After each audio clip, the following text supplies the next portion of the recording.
Hi, my name is Isra Abu Hasna, and I am going to present to you today my final submission for CSC578 Kaggle. In this project, we are to predict the next hour's temperature based off of the last 24 hours climate conditions. And so this is my code. So I imported NumPy, TensorFlow for Keras and Pandas, and so we read in the training data. And then I also, so to show you some of the variables and their trend over the years, that you could see these are the subplots. So you have temperatures of the second subplot, and you can see that there's a pattern over there. And for most part, there's a pattern in for most of the variables. And this is to describe the data, so you could see the min, max, standard deviation, etc. for each variable. And then I wanted to also show the correlation, so we can see the correlation between the variables, and since temperature is our focused variable, we could see that almost all variables actually have a correlation with temperature, except P and the last three variables over here, as you can see. So the darker the color, the more correlation there is. And some other few variables, actually you could see that RHO is actually directly proportional to the temperature. And next we then scale the data using the min-max scaler from 0 to 1. And then I also used a tutorial that the professor has linked. And in the tutorial, so to reframe the data to be RNN compatible, which is recurrent neural networks compatible, it has to be in a sequence format. So in order to reframe that, I've looked at code that was in the tutorial that the professor has linked to us. And so the code basically takes use of the shift function in Pandas, which it creates new frames of time series. And it's useful for time series data basically because it outputs like sequence type data. And so the function takes 4 arguments, takes the data, and underscore in, which is the number of lag observations. In our case, it would be 24. And an underscore output, which is how the number of output columns, which is y, and in our case is 1. And it drops all nan values, which is the last 24 values. It then returns a pandas data frame of series, which is framed for supervised learning. So, and then we also had to drop the rest, like the 13 other t columns, so that we can only have one y output variable. So, which is, if you can see over here, it's the var2t, and that would be our temperature for the desired hours. And then over here we have to cut the training data of x and y, and then we reshape it so that it is in the format of 52,542 rows with 24 to 14. And then the array, the y, is actually 52421.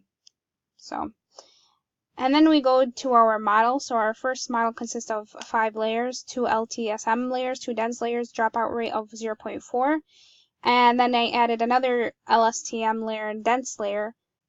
I then fit the model, and as you can see, the loss is actually pretty high, so this would not qualify as a good model. And the batch size I added was 125. So then I wanted to see if maybe it would be the activation.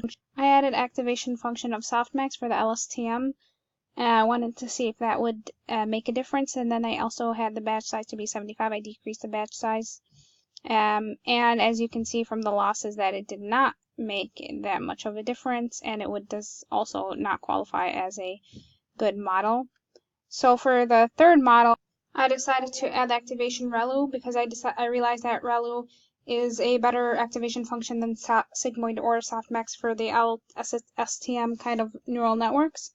I also kept the batch size of 75 because the batch size of 75 was better than a lower batch size is better than a higher batch size.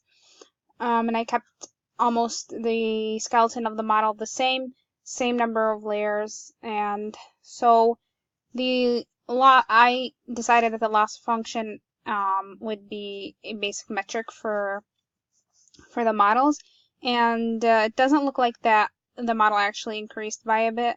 You could see the plot here where it shows the losses, and so the losses did increase as the number of epochs got higher. However, I don't think that it suffices as a good model.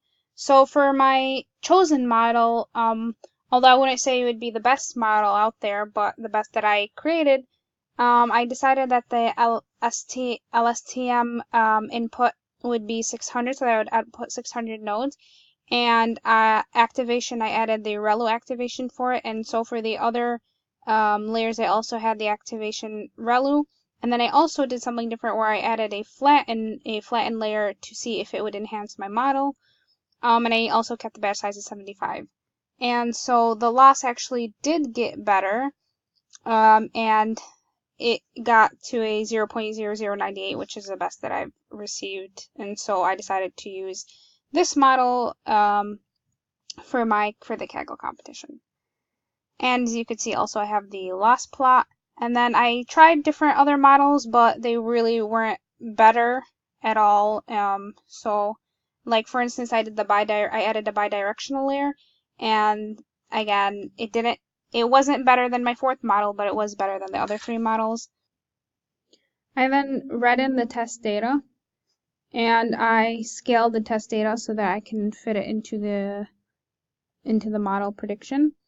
And then I did the prediction, as you can see over here, and the prediction shape was as it's supposed to be.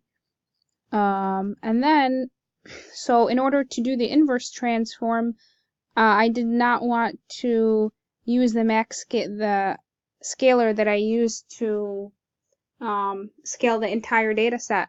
And so I rescaled, so I read the training data in, and then I scaled the temperature column only, so I can use that scale to scale the prediction. Because if I was to use the entire training data set, it would return weird numbers. So then I read it into a CSV. And so this is my submission. Thank you.